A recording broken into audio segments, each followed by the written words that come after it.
wanna see God. I wanna be faithful, but I know that I'm not. Only hand one I have, and I know. Where's the worst spot you got tattooed? Well, let's wait for the. Oh, sorry. Are you rolling? Sorry. Are you rolling? Come on, I was waiting for that. Is that a Yes, HD. So it's just all Fancy your flaws. schmancy. Yeah. High tech. All right. It looks like a creepy little robot.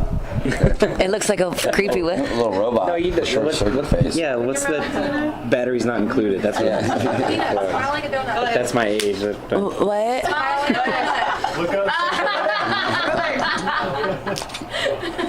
This poor guy. Who's this? This is my Bob Barker microphone. All right, Rocket, see the smash here along with LA Rocks. We got a big show tonight, Devour the Day, going to be hitting the stage, Ziggy's by the Sea in Wilmington, and we've got Joey and Blake joining us. What up, guys? Say hello to the crowd over there.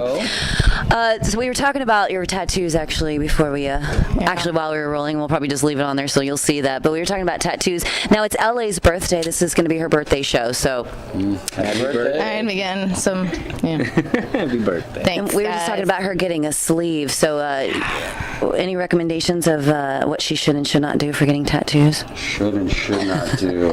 Don't get your boyfriend's name. Yeah, I'm not doing names. I'm pretty smarter than that. Don't get your favorite He needs a band because they microphone. might Sorry. break up. Don't get. Yeah, don't get your favorite band. They'll break up. Or don't get your band because you might break. Curse. Yeah, do not put our band on your arm. 'Cause it'll curse us and we'll end up breaking up. What about quotes from bands? Is that safe? I think that's okay. I think it's lyrical appreciation. Don't I put, have lyrics on Don't mine. put your own face on your back. Yeah, that's a bad idea. Damn, I just got that done. She's got a face near her, like almost near your like sensitive area down there, right? It's just like a portrait of you, isn't it? Wow. No. It's kind of on your head. It is not by my hoo-ha. Well, kind of on the way I way mean, there. it's right Sorry. here.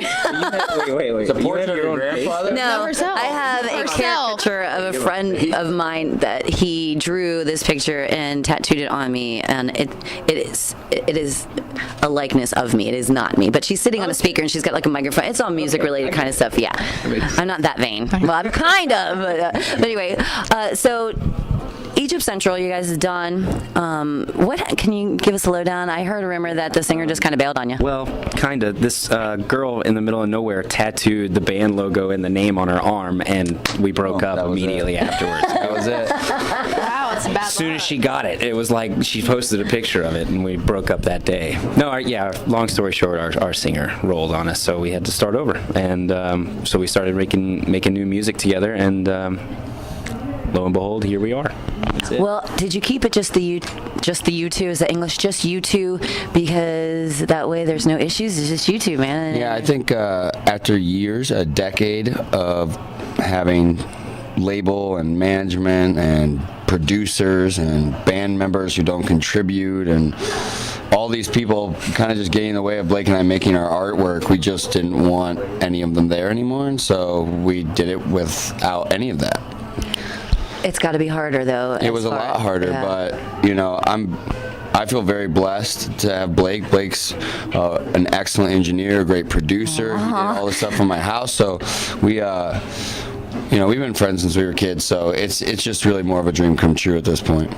A lot of drama when I know a lot of people don't know that, but I've met so many bands, you know what I mean, and sometimes you meet a band and they're on stage, they sound great, album sounds great, they fucking hate each other. It is so crazy. I think for a long time Blake and I didn't understand why regular good dudes like that you couldn't be successful, like you needed to be pompous or an ass, and then it's just nice to know that like that's not true. Like all those people eventually fall away, and it's cool to be like down to earth and regular, not. So you guys did the album in your basement, you said, or at your house? in my living room. In your living room. Do you have a studio set up there? Mm-hmm. Oh, very cool. That's got to be cool to be able to just create your own. You don't have to answer to anyone.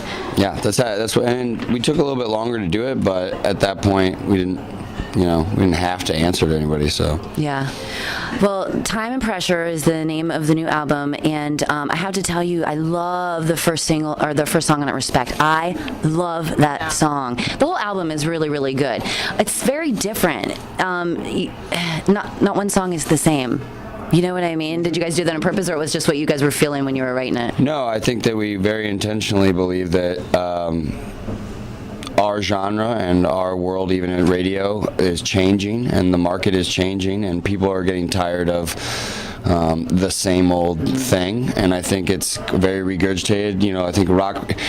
You get into a rock band, everyone tells you like what you're supposed to do, and Blake and I hate that. Like, there shouldn't be like a trick sheet on how to become successful in rock. Like, you have to. Blake says it all the time. Where are the heroes? And we need more of them. And I think that comes from diversity and risk and taking chances. I agree with you. That people, like, you know, the industry people, we get together. We just were in Vegas for the Rock Contraband convention, and they were like, well, what's wrong with rock radio nowadays? And I'm like, because you guys don't let them be creative. Like, they have to follow a formula or whatever, you know what I mean? And so I think what you guys are doing and what some of these other bands are doing is what's going to be the new future of rock, because you guys are able to be creative. That's the whole point of being a musician and being Absolutely. an artist, you know? Yeah. And taking risks. I mean, I think that's the thing about all my personal heroes that played music, is they all were creative, and some of the stuff that they put out was terrible.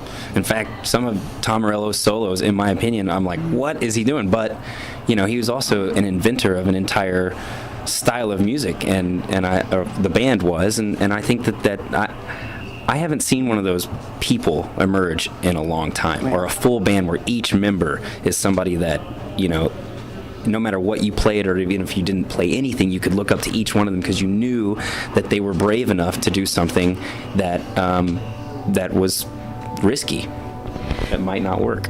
Do you guys find yourselves going to shows and people relating you to Egypt Central, or have you guys found your own name already as Devour the Day? Yeah, I think honestly, people, it's either, the only thing that we've really, really gotten from people is that they like Devour the Day a lot more. And that when we... That's good. That's gotta feel good. Yeah, and I think Blake and I are comparing ourselves to different bands these days. I don't think we look out into the active rock genre and try to see if we can be better than those bands. Right now, we're going to see shows of bands that are much, much, much bigger, and comparing ourselves on seeing how to create a show that is different than anybody, different than our favorite bands even, you know, pulling from everything from rap to dubstep to, you know, to jam bands, to figure out what really is the coolest and most progressive way of entertaining people. Has anything stuck out as far as a band, the show you went to recently, that you're like, man, that's just incredible? Yeah, Blake, we went and saw a sold-out 21 Pilots show in Philadelphia, and it was amazing. It was awesome. It was creative. They didn't have any stigmas. They didn't care. You know, I mean, it's just two guys in the band, and there's a lot of stuff going on that, you know, there's not a tambourine on stage. There's not, you know, 5 guys playing synths and stuff like that. The audience didn't care. They didn't care. They knew what they were trying to do, and they appreciated the creative process there, and that's what those kids attach themselves to, and and Joey and I looked at that, and we respect that, you know, because it's like, you're doing your thing. Yeah. Awesome. That's awesome. We, you know, your first single, Good Man, is doing incredible for us. It's a power for us, and continues to get a lot of we get a lot of calls for it still. We did a charity show. When was this? About a month ago, for October. It was for breast cancer awareness. We called it Tips for Tatas, and me and her and a couple of the girls that are here, the girl with the yellow flower, Norma Jean, Angel, Brianna, we all put this event together to raise money and awareness, and we used your song. It was at a gentleman's club that we frequent a lot, the rock station does, and we did a lap dance to Good Man, even though I know it has nothing to do with any of that. If you're watching a lap dance and you're singing those words in your head, I mean, that's what I'm not gonna do it right now. right. And so we put this together, and I have to tell you guys, we raised over $1,000. Awesome. Yeah, it was awesome. And it was all because of your song. Yeah. I'm sure that. Well, as soon as we heard it, we like had to do a dance to it. I was like, oh my God, that would be perfect. Yeah, ripped off pants, shirt, and everything. So it was really good. I mean, we didn't show any skin, but you know. Yeah, she has pictures. It was a really, really good show. Every time I hear this song now, I'm like in my head doing the dance. Take off your clothes. Yeah, I want to take off my clothes. Yeah, that's what we did. We subliminally put a message throughout the whole song. Blake in the background. Take off your clothes. It's a good idea. Your parents won't care. It was all for, I just kept saying it's all for a good cause. It's all for a good cause. Who doesn't love boobies? $1,000. Yeah, it was a lot of fun. So thank you for that single. I know you guys did it just for us so we could do that.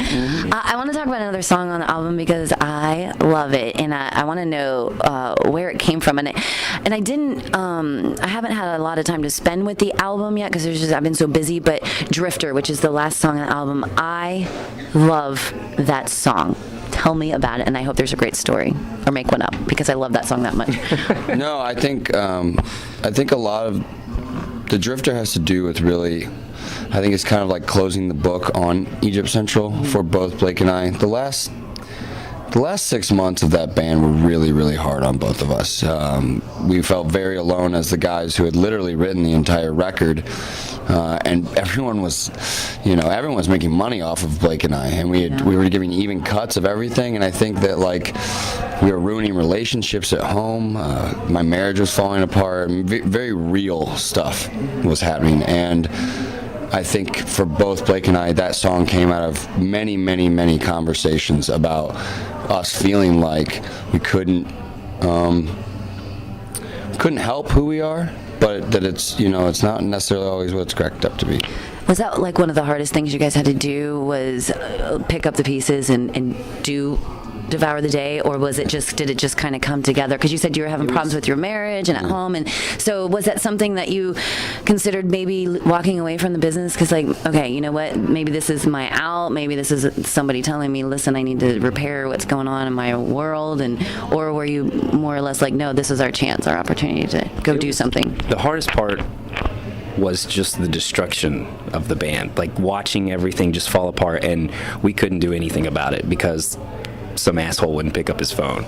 That was the most painful thing for us, because we had ruined these relationships, we had built these relationships, we had sacrificed so much, and then for somebody to just shut the door on you like that was the most painful thing. But as soon as the idea was just an idea of doing a new band, then there was another fire for us to feed on, and that literally carried us through the whole process, because at that time we had no idea what we were going to do next, and we were like, I'm going to go back to school, I'm going to be a radiologist.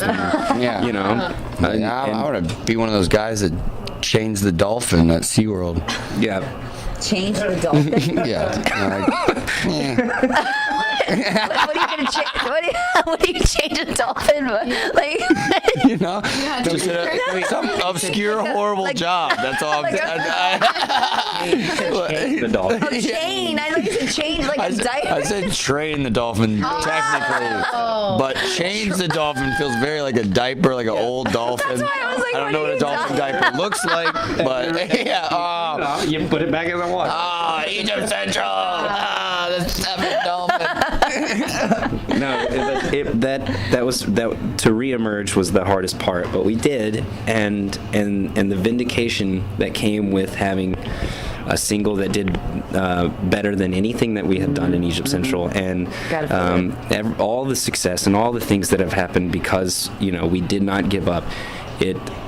It's very, very, very liberating, and it took all that pain and just destroyed all of it. We were happy that it's gone, because now we have nothing but this new group to look forward to. It's fruition, so we're happy about it. Are you guys going to keep it just you two? Yeah, I think so. I think not only because of our past and the fact that we know that we get along, we know we write together, we're okay with we don't need other people in that sense, but also because I think we're excited about the fact that we don't know what the future looks like with how many players are on stage. We could have 3 women singing, we could be Pink Floyd in 10 years, I don't know. And I think that for Blake and I, as just two, primarily before we play bass, before we play drums, before we sing, we both love writing songs and telling stories, and I think that will ultimately be the focus for our project forever. And then how that looks and how we entertain you, I think, would be something that we have to evolve as well. I can't tell you what things are going to be like in 20 years, but we want to be open to be able to do whatever we want to do. I think that's smart. I think that's a good game plan. So, well, we love the new CD. We love the new single, and we're looking forward to seeing you guys tonight. Did you want to ask him anything? This is her first interview, so I just kind of threw her in. Sorry. She's our part-timer, so I was like, it's your birthday. It's your birthday. You could do that. You held the mic like Yeah, I know. Sorry. I embarrassed her already with the tattoo stuff. So. Effortless. I was floating around, you were following. That's sorry. I'm sure you guys are probably going to hit the festival scene. I'm assuming spring and summer. So, like, any dates lined up yet as far as Carolina Rebellion or Rock on the Range or anything like that? All of them. Awesome. Without confirming all of them. Right. We got you. It was a very vague we got statement, you. but yeah, we plan on playing everything that we did as Egypt Central and more. Well, you kind of have to do the legwork all over again, and I'm sure you guys don't mind because that's probably something you enjoy. Shows. Yeah. It's like I mean, we love doing tours and everything, but the festival side of it, it's the most fun that you can have on. Plus, it's putting you in front of people that may never know who you guys are. They're there to see someone else, but you have 50,000 people at Rock on the Range, and they're all sweaty and drunk. Yeah. They're like, and if we didn't earn it, it wouldn't be worth anything to us anyway. Right. I mean, we knew we had to start over, but rather with you guys than someone that's committed. Yeah, for sure. Awesome. All right, Time of Pressure is the name of the CD. Go out and get it. Devour the Day. Thanks, guys, for hanging out. Thank you. Have a great show. I wanna see